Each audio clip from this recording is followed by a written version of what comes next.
Hello everybody and welcome back to Int Minute. I'm your host Jade Demek, and since it is that time of the year again, Eurovision season as always, we have our guest here today, Luke Borg, who is an enthusiast on Eurovision. Hi Luke, how are you doing? Hi, very good. Well, thank you. Okay, that's great. So I have some questions for you. Sure. When did the interest in Eurovision start? The interest began quite early, since I was a kid, but I think my first memory goes back to when I was 8 years old, and I remember watching Eurovision with my family, and I was asking my dad why we have to compete in the semi-final to make it to the final. So my interest in it was always kind of a bit more in depth than, let's say, the general audience out there. Okay, all right. And so you've went abroad to see the contest live many times, but you've also went as a part of the Maltese delegation. What was your role? Yes, well, this is going to be my eighth year at Eurovision, Okay. and they were all a mix of me going like as an enthusiast, but also there were some years where I actually worked in the Maltese delegation. Okay. My role was always assisting the head of press, with promoting the Maltese entry with the rest of Europe, and also updating the Maltese audience about what's going on, through social media, TV, and all that. Okay, interesting. So, have you ever obtained something from the shows that you're proud to have in your collection? Oh, well, I always say this, the most things that are kind of close to my heart are the ones that you cannot buy. It's easy to buy a CD or a book, but the ones that are closest to my heart are the ones that you cannot replicate. And I think I actually obtained the shoes and one of the costumes of one of the Maltese acts. Oh, okay. So I think that's one of the things that's most dear to my heart throughout all of the collection. Oh, okay. So, which act was it? I actually cannot say because I promised the artist that I wouldn't say. Oh, okay. But yes, I keep it very close to my heart. All right. And how many items would you say you have, like, in Oh, your collection? hundreds, yes. Oh my gosh. I don't even have the space to showcase them all. I mean, I have a selection of them showcased, but most of them are in storage because I would need a very big okay. room to showcase them all. Oh wow. So, what's the first thing you remember, like, adding to your collection? First thing added, it was probably like a CD of one of the very first editions that I watched. Oh, okay. I mean, I still collect CDs to this day. Not that I play all of them, because most songs you can hear them on YouTube, Spotify, whatever. Yeah. But a CD to have something physical is always nice. So that's one of the very first things that I buy when the new collection comes out, every single year. Oh, okay. And which year was it from, the CD? I think it was like 2004, 2005, something like that. All right. Yeah. And what would you say is your favorite thing to collect? Favorite thing to collect? Well, it might sound a bit stupid, but every time I go, I make sure that I collect a little bit of confetti from the show.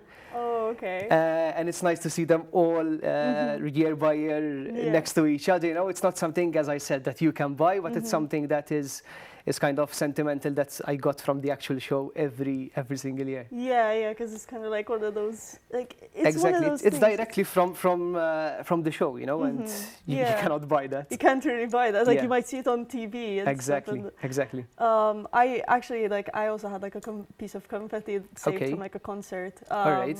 Like, so I completely get that, like, confetti And is whenever like, you look at it, you directly think of what you experienced back then, yeah, right? it's so obscure, but like it's so like perfect, like as a little token. Exactly. Okay, so we're gonna cut to a feature about your collection, and we'll be back.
welcome back. We're still here with Luke, of course, and we have a few more questions for you.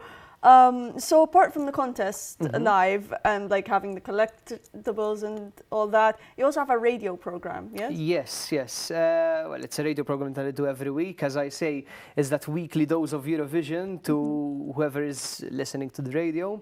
It's basically all year round. So on season and off season of Eurovision. Obviously, when it's on season, there's much more, to talk about and more new songs to listen to. Yeah. But it's also in the off season where I kind of follow what the artists are doing after Eurovision, because most of them keep on releasing new stuff, and we just take a look at what's happening in the Eurovision world every week, basically. That sounds really interesting, actually. Okay, so what's the craziest thing you'd say that you've done as a Eurovision fan? Oh, craziest. Well, I think the craziest thing still is something that I did just 1 month before going to the first Eurovision, and that is inking the actual Eurovision logo on my body, which is, I think, the craziest thing I've done so far. But it's something kind of to manifest my love for the contest wherever I am. It's not something that you can remove, so it's with me kind of all the time. So you have a Eurovision tattoo? Yes. Okay. Yes, I do. May I ask where? It's right over here. But actually, I mean, I can show it to you if you want to see it. Yeah. It's just right here. Oh wow! Okay. Yeah. It's a Malta flag one. Exactly, and it's kind of with me wherever I go. I think it's the craziest thing I did because I cannot undo it, but I do not regret it a bit. Of course. I mean, with like the love you have for Eurovision. Exactly. It's something you'd like to. Although that's not something that's I mean, most people would tell you, oh, you're crazy, why would you do that? And I got a lot of backlash when I did it, but I do not regret it a single bit. As you should, honestly. So what keeps you interested in Eurovision? I think what keeps me interested is, just the idea of all these countries and thousands of people uniting in one place every single year. I have friends that I see once or twice a year just on Eurovision travels, and the fact that I can reunite with these friends at these Eurovision events is something magical. So the fact that all these people, these countries come in one place just to celebrate music in itself as an idea is something that keeps me kind of glued to this whole world. Oh, it's truly a beautiful thing what you've described, really. So with that's the end of the program. Thank you so much for coming out, and we'll see you around.